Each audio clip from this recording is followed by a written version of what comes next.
The Senate confirmation room erupted into chaos as RFK Jr. was defending himself against dishonest Senator Ron Wyden, who took previous statements from RFK Jr. out of context to trap him over his statements on vaccines. RFK Jr. calls him out for being dishonest, corrects him, and things get heated between the two of them, as you're about to see. But then the audience erupts as a masked lunatic protester disrupts everything. This gets crazy. But first, I want to show you a very quick line from the RFK Jr. opening statement. This is why this man needs to be confirmed. Watch this. And the first thing I've done every morning for the past 20 years is to get on my knees and pray to God that he would put me in a position to end the chronic disease epidemic and to help America's children. That's why I'm so grateful to President Trump for the opportunity to sit before you today and seek your support and partnership in this endeavor.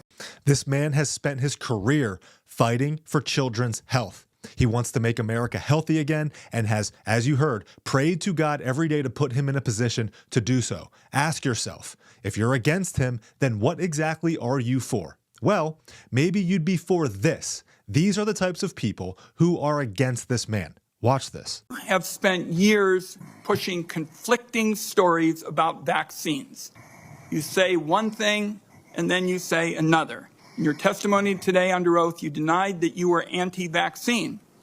But during a podcast interview in July of 2023, you said, quote, "No vaccine is safe and effective." In your testimony today, in order to prove you're not anti-vax, you note that all your kids are vaccinated. But in a podcast in 2020, you said, and I quote, "You would do anything, pay anything to go back in time and not vaccinate your kids."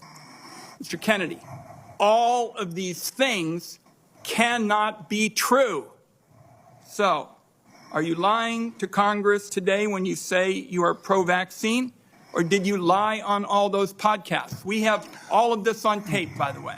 Yeah, Senator, as you know, because it's been repeatedly debunked, that statement that I made on the Lex Friedman podcast was a fragment of the statement. He asked me, and anybody who actually goes and looks at that podcast and will see this. He asked me, are there vaccines that are safe and effective? And I said to him, some of the live virus vaccines are. And I said, there are no vaccines that are safe and effective, and I was going to continue for every person. Every medicine has people who are sensitive to them, including vaccines. Right, so he interrupted me at that point.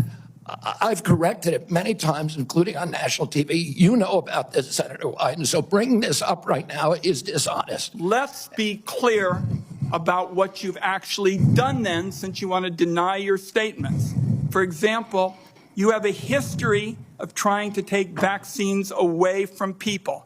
In May of 2021, you petitioned the Food and Drug Administration to not only block Americans from having access to the COVID vaccine, but to prevent any future access to the life-saving vaccine. Are you denying that? Your name is on the petition.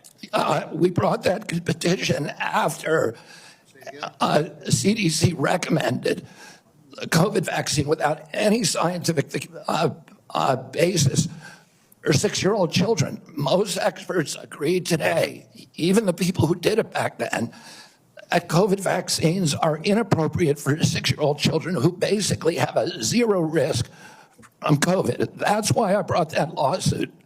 I don't want to. I want to emphasize Mr. Kennedy, the facts. The facts.